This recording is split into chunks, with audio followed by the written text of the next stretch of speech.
September 17th, which has been named as the National Day of the Persian Poetry and Literature in Iranian calendar, coincides with the death anniversary of the legendary Iranian poet Sayyid Muhammad Hossein Behjat Tabrizi, pen-named Shahriyar. Sayyid Muhammad Hossein Behjat Tabrizi was born in 1906 in the city of Tabriz, northwestern Iran. He began writing poetry from his childhood and adolescence, and until the last moments of his life, his poetry was still rich. Shahriyar was familiar with all forms of the Persian poetry and was well versed in all of them. Shahriyar's poems are full of deep feelings and emotions. Shahriyar believed that true poetry was one of love and mysticism.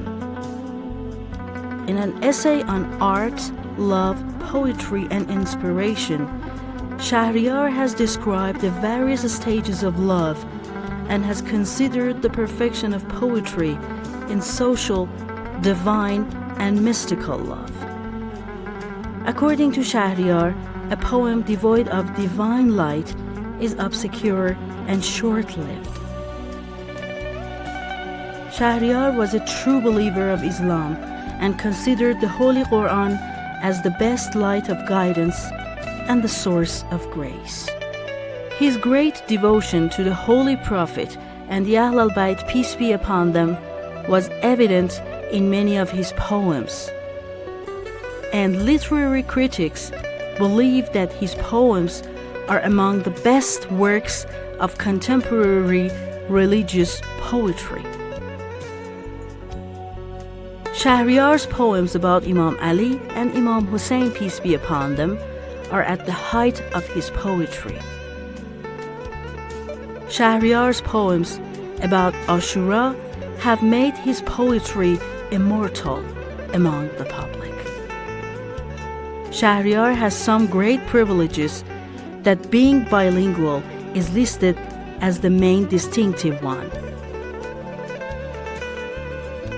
He is an Azeri-speaking poetry whose most famous Azeri language poem, Haydar Baba, has been created with great eloquence, but he was also excellent in the Persian ocean of literature. Shahriyar is a literary poet who combines science and art to create precious treasures that have a public appeal, in the sense that his poetry is popular among lovers, mystics, lovers of Ahl al-Bayt, and all walks of life, and a wide range of Iranian people feel deep affection for this great poet. This is why Shahriyar and his poems have a national and universal aspect, and this great man of Iranian literature deserves the National Day of Persian Poetry and Literature to be named after him. He passed away on September 17, 1988, in Tehran, and his body was taken to Tabriz and was buried in Maqbarat al-Shu'ara, House of Poets, which is always respected by all lovers of the Persian literature and the people of Iran.